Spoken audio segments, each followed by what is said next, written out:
మోంతా తుఫాన్ వాయుగుండంగా బలహీనపడి ఉత్తర వాయువ్య దిశగా కదులుతోందని వాతావరణ కేంద్రం తెలిపింది. భద్రాచలానికి 50 కిలోమీటర్ల దూరంలో, ఖమ్మం పట్టణానికి తూర్పున 110 కిలోమీటర్ల దూరంలో ఇది కేంద్రీకృతమై ఉంది. నైరుతి దిశలో ఒడిశాలోని మల్కాన్గిరికి 130 కిలోమీటర్ల దూరంలో, ఛత్తీస్గఢ్లోని జగదల్పూర్కు 220 కిలోమీటర్ల దూరంలో కేంద్రీకృతమైంది. ఇది ఏపీ, దానికి ఆనుకుని ఉన్న తెలంగాణ, దక్షిణ ఛత్తీస్గఢ్ మీదుగా ఉత్తర వాయువ్య దిశగా కదులుతోంది. దీని ప్రభావంతో తెలుగు రాష్ట్రాల్లో పలుచోట్ల మోస్తారు నుంచి భారీ వర్షాలు పడతాయని వాతావరణ శాఖ అంచనా వేసింది.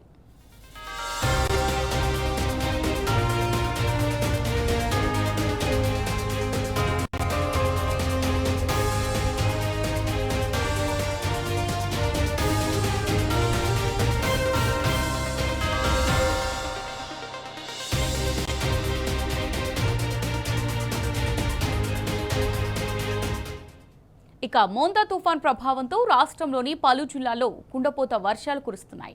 ఆదిలాబాద్, కొమరంభీం, ఆసిఫాబాద్, మంచిర్యాల, జయశంకర్ భూపాలపల్లి, ములుగు జిల్లాలో భారీ వర్షాలు కురిసే అవకాశం ఉంది. నిర్మల్, నిజామాబాద్, జగిత్యాల, రాజన్న సిరిసిల్ల, కరీంనగర్, పెద్దపల్లి జిల్లాలో అక్కడక్కడ మోస్తారు వర్షాలు కురిసే అవకాశం ఉంది.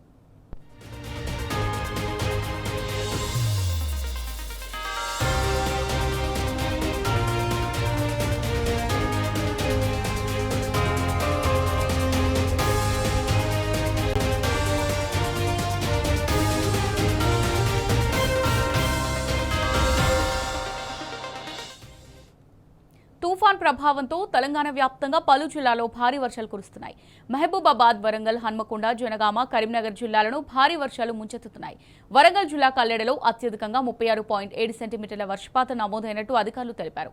రెడ్లవాడలో 31.6 సెంటీమీటర్లు, వర్ధన్నపేటలో 28.6, కాపుల కనపర్తిలో 28.2 సెంటీమీటర్లు, ఉరుసులో 26 సెంటీమీటర్లు, సంగంలో 25.8 సెంటీమీటర్లు, నెక్కొండలో 23, రాయపర్తిలో 21.9, చెన్నారావుపేటలో 21.5 సెంటీమీటర్ల వర్షపాతం నమోదైంది.